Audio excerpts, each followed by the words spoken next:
All right, let's get right into it. When it comes to the Pressure Equipment Directive, or PED, the details are everything. And the language. That's probably one of the most critical details. If you get the core vocabulary wrong, you're looking at some seriously costly compliance issues, maybe even project delays. So, this explainer, it's all about giving you the confidence to navigate the PED with real precision. Okay, picture this. You're on site. Commissioning is happening, things are moving along, and then, screech, everything stops. An auditor walks up, points to a vessel, and asks a really simple question. What's the PS of this vessel? If you hesitate for even a second, well, that hesitation can cost you a lot of time and a lot of money. That's why this stuff really, really matters. So, here's what we're going to cover.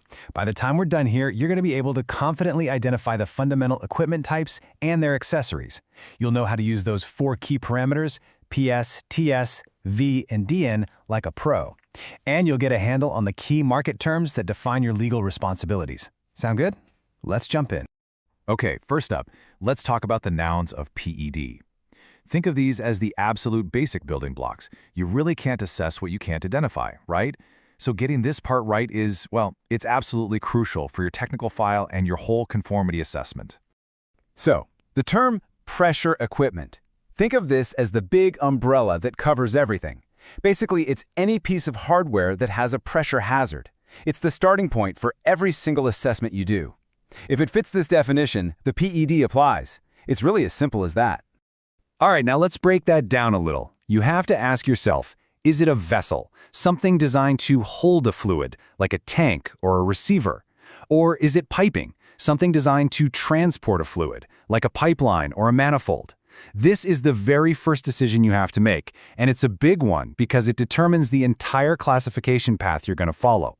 If you get this wrong right at the start, your whole assessment is basically invalid. And here is a really critical field tip for you. If you're out on site and you're not sure, just always assume the directive applies. If it's part of the pressure boundary, treat it as pressure equipment until you can prove it's not. Trust me, that simple rule of thumb can save you from some major compliance headaches down the road. Okay, now this next one, it's a distinction that trips up a lot of people. We're talking about safety accessories versus pressure accessories. A safety accessory, like a safety valve or a bursting disc, has one job and one job only: protection. It's there to prevent a disaster. A pressure accessory, on the other hand, has an operational function, like a pressure gauge or a filter. Why does this matter so much? Because knowing the difference directly impacts your module selection for that all-important CE marking. All right, so we've got the nouns down. Now let's add the adjectives. These are the key parameters and market actions that really define and describe the equipment. They set its limits and its legal status. So, let's quickly break down these key parameters.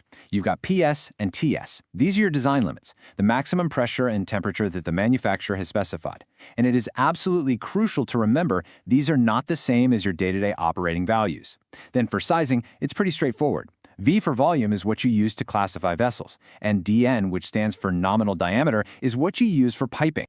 So what about an assembly? This is a really critical concept, especially if you work with packaged skids or complex systems. An assembly isn't just a random collection of parts. It's an integrated, functional unit. And here's the main takeaway. The entire assembly needs its own conformity assessment, not just the individual pieces that make it up. Now, these next 2 terms are all about defining who is responsible and when. You've got placing on the market. That's the very first time a product is supplied in the EU. Then you have putting into service, which is its first use. So why should you care? Well, because if you import something and then sell it under your own name, you can accidentally take on all the legal obligations of the manufacturer. That's a big deal. Okay, enough theory. Let's make this practical. We're going to take a look at how this vocabulary actually applies to 2 really common pieces of industrial equipment that you'll find on pretty much any site. So for our first example, we're looking at something you see absolutely everywhere, a simple compressed air system, and we'll focus on its receiver tank. Let's break this down using our new vocabulary. Okay, so the receiver tank, that's clearly a vessel. We classify it using its volume, or V. Its design limit is the maximum allowable pressure, or PS. And that valve sitting on top, that's a safety accessory. So here's the punchline. The combination of PS and V is exactly what you'll use with the classification tables to figure out its risk category and determine the right path for CE marking. All right, now for something a bit more complex. a packaged process skid. This is a perfect example of an assembly, where you've got multiple pieces of pressure equipment all brought together to do one single job. So if you look at this skid, it's a fantastic example of an assembly.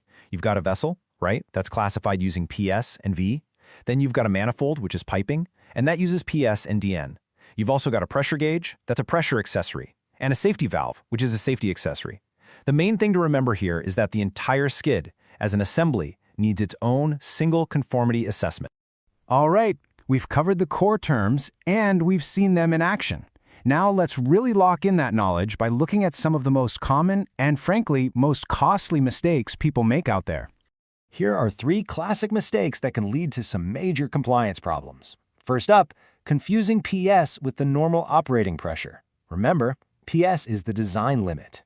Second, assessing all the individual components of a skid, but completely forgetting to assess the assembly as a whole.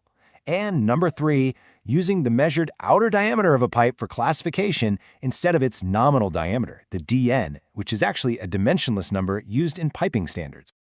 Okay, quick knowledge check time. First question. In PED language, what is PS? Is it the daily operating pressure you see on the gauge? No, absolutely not. PS is the maximum allowable pressure. It's that design limit you're going to find stamped on the manufacturer's nameplate. Question 2 for you. When you're classifying piping, which parameter do you use? Is it V for volume or DN for nominal diameter? Yep, you got it. It's DN, the nominal diameter. Volume is for vessels. Always keep those two separate in your head. And the final question. Why does it matter so much if you are placing equipment on the market under your own name? Well, it's because the second you do that, you can legally become the manufacturer. And that means you inherit every single obligation for compliance, for the technical files, for the CE marking, the whole shebang. So let's quickly recap the 5 most important takeaways. Number 1, always identify the equipment type first, vessel, piping, or accessory. 2, PS and TS are design limits, not what you see during normal operation. 3, use V for vessels and DN for piping. It's that simple. 4, remember that safety accessories protect while pressure accessories operate. And finally, number 5, and this is the big one, getting these definitions right is the absolute foundation for correct classification, for choosing the right module, and for getting a compliant CE mark on your equipment. And that's it for our deep dive into the essential PE vocabulary. Hey, if you found this helpful, do me a favor and subscribe to the channel. Because in our next explainer, we're going to take these very terms and apply them directly to fluid groups and the Annex 2 classification tables. You definitely won't want to miss that one.